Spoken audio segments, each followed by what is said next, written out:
So here we have the installation of charge pipes on the M4 that we've been working on now for our client. He is a spirited driver and does a few track days a year, so he wanted to take care of this known failure before it becomes an issue. So we're going ahead and replacing the plastic charge pipes that come stock from BMW with the metal charge pipes that a lot of aftermarket brands now sell. One of the first things you want to do is obviously get the hood open, and you want to go ahead and access the upper strut areas because the carbon fiber brace that comes stock on the M4s and M2s is going to be in your way and preventing you from really accessing the charge pipes. So go ahead and undo the mounting bolts for that carbon fiber brace and set that aside.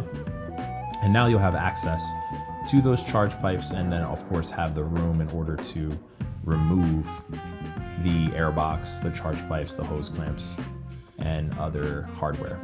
One of the first things you want to do is go ahead and remove the inlet pipe, as well as unplug your mass airflow sensor so that you can get access to the airbox and get that right out of your way so you can access the lower section of the charge pipes. Obviously, you're going to be needing the airbox if you're keeping that stock setup, unless you're going to be doing a custom intake or another intake for it. All right, so you're going to put the inlets out of your way, and now you have total access to the lower end of the charge pipes where they are connected at the turbos.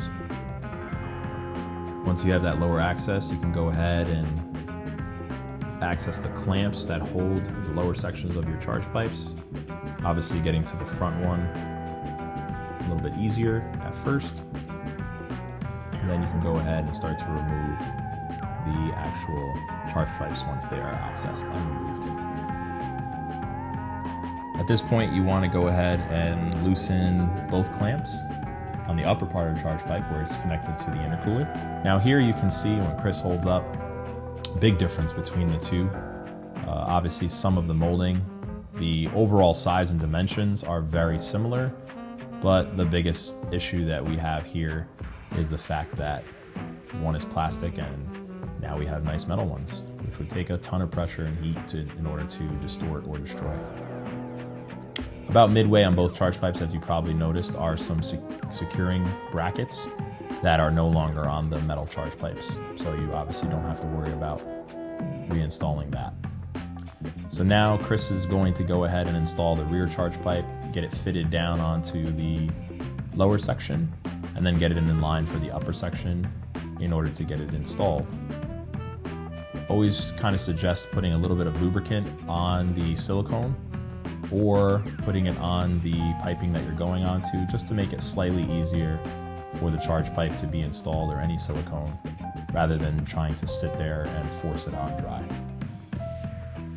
Obviously, remember putting both your hose clamps on, and would highly suggest making sure that you're using quality hose clamps, and of course using new ones. It's just good practice, really no reason to reuse the old ones unless you just put them on for whatever reason. Make sure that you have any harnesses correctly routed and out of your way. Obviously, if you've got a higher horsepower setup or something else going on, then you may have more underneath the hood than this relatively stock M4 at this point. Again, Chris is putting a little bit of lubricant onto the intercooler. Now we're gonna go ahead and throw in the front charge pipe with silicone and both hose clamps installed.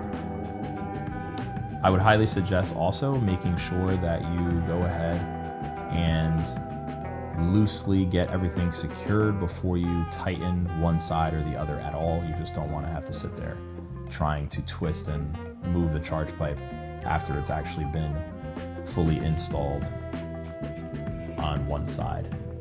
At this point, it's just reversal of installation. So you're going to go ahead and just make sure your clamps are all secured and centered, get them really where you want them. As far as the look, you're going to go ahead and throw in that inlet again. Of course, if you're doing an intake, it's going to be a little bit different. And then go ahead and get your airbox back installed with your mass airflow sensor plugged in. Obviously making sure that that wire was not tucked down out of your way or whatever the case may be, and then kind of get that pop fit in for the lower part of the airbox, making sure that that gets secured perfectly so that you get that good airflow coming into the airbox and the engine area. After that, definitely key on engine off, maybe check for codes, but of course there isn't much to do wrong as far as plugging things in and out. And then you want to go ahead and you want to make sure that you take it for a rip.